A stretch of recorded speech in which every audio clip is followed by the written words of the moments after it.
Hi everyone, I had a shit driving class. I'm home alone and my boyfriend's working, so here's another video. Today we're talking about Fakeblock, aka the fake software that George Michael tries to make in Arrested Development, and breaking down what they're saying, what it is, what it's meant to be. So get ready for some bullshit security, because if I don't put my cybersecurity degree to good use, I don't know who will. So, to firstly, we have to describe what Fakeblock's supposed to be. So, in this case, we will be checking what George Michael says. He says, "Well, thanks. Yeah, it's just a Boolean-driven aggregation, really, of what programmers call hacker traps, which uses false metadata on top of false rate authentication and the fake profile that would misdirect, completely copy those users away from anyone's personal profile." And so, in other words, when you have friends over, you're listening to music and they want to steal your music and copy your movies, or just look at your photos, that prevents that it neutralizes that, so it's not even a threat anymore. It's called Fakeblock. So let's break this down. Firstly, Boolean driven aggregations. A Boolean is something that has a logical value. Aggregation is well aggregation. So here I'm assuming that Boolean driven aggregation is basically aggregating things into groups. However, note this is probably just tech gibberish that George Michael made up. Hacker traps, to me, they could be three things. They could be CVEs, aka common vulnerabilities known in systems. So, for example, if I'm able to do SQL injection in a website, that's a CVE, as long as I publish it. A CWE is a common weakness, aka the SQL injection in and of itself. So, CVEs often are CWEs applied. Then there's the concept of honeypots that are systems created to figure out what hackers do, how they infiltrate systems, and so on and so forth. These hacker traps could be it could be these three things. So I'm going to assume that the hacker traps he's mentioning is basically common hacker behavior. Boolean-driven aggregations of what programmers call hacker traps then would be probably a smart system that categorizes behavior of hackers into boxes. What's metadata? Metadata is data about the file. If you open up a picture and you go into properties, that's what I'm talking about. It has the date in which it was taken, sometimes the location. The file type is also metadata. The size of the file is also metadata. The author. When you check, for example, a Word file, you get the number of revisions. There are other. You can just look up the properties of your own file and see what it is. It's basically the data about your file that doesn't show up in the file itself, but it's still important, even if just for the operating system or other categorizing stuff. So we're assuming that Fakeblock takes files and changes them into something else. Not the file itself, aka pictures or whatever, but the metadata. So the dates, the authors, etc. False rate authentication is a bit of a doozy. I believe this is a fake term. So authentication is basically proving who you are.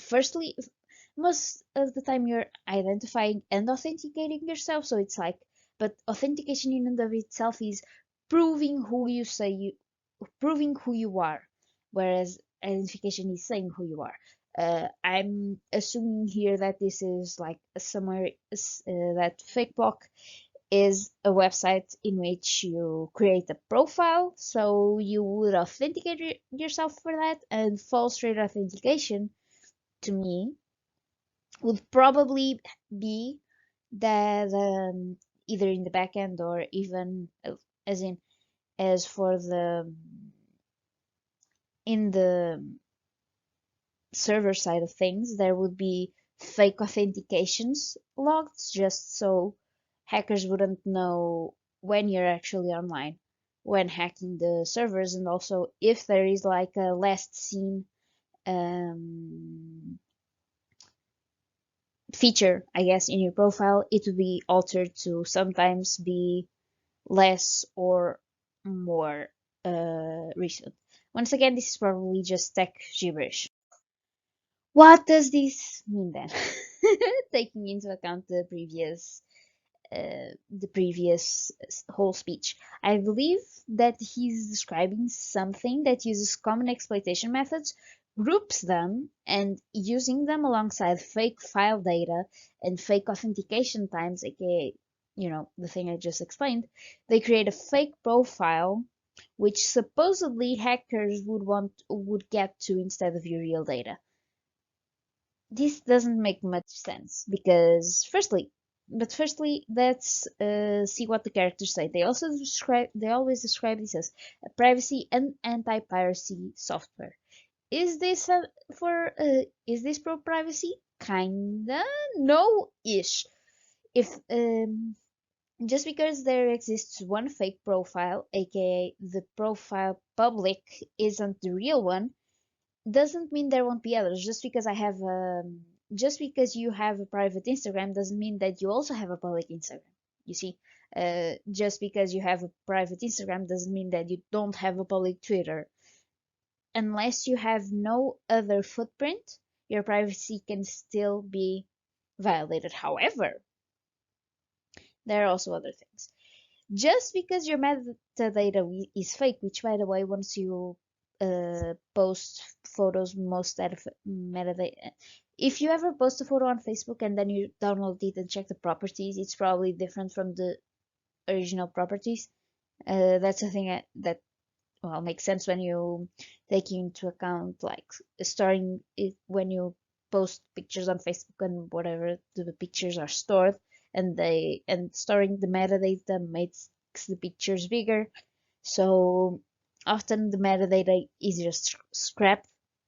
But still, just because the metadata is fake doesn't mean you might not post something you shouldn't. For example, if just because I'm using Fakeblock, which supposedly guarantees my privacy, if I leak my credit card, people will still see my credit card because I took a picture of it and posted it. Just because the metadata is fake doesn't mean that the information you can get from the pictures isn't real.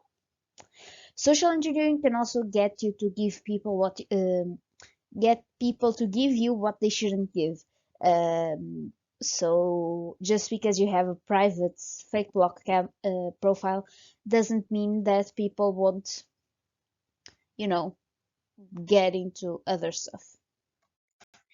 Is it anti-piracy? Absolutely not. I don't know how maybe and George Michael and everyone else thought this would be anti-piracy.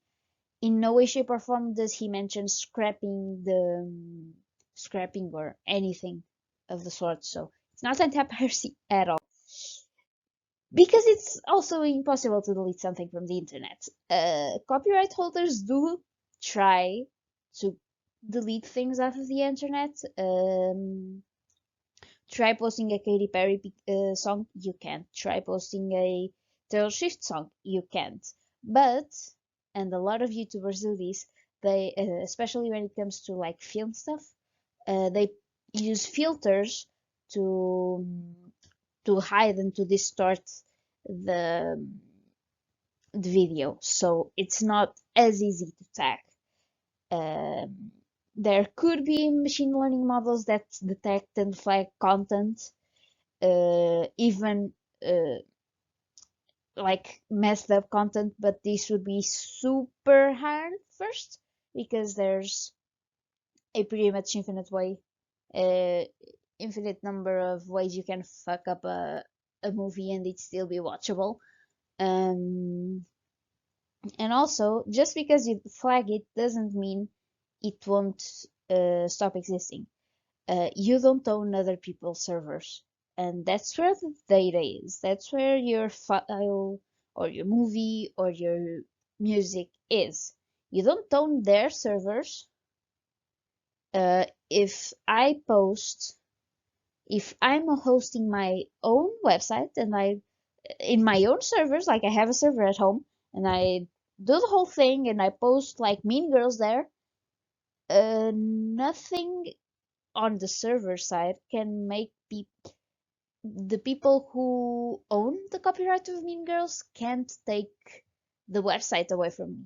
They can seize it through the FBI, but I don't know how that works. I don't know how the FBI seizes stuff. I assume they take care of the servers.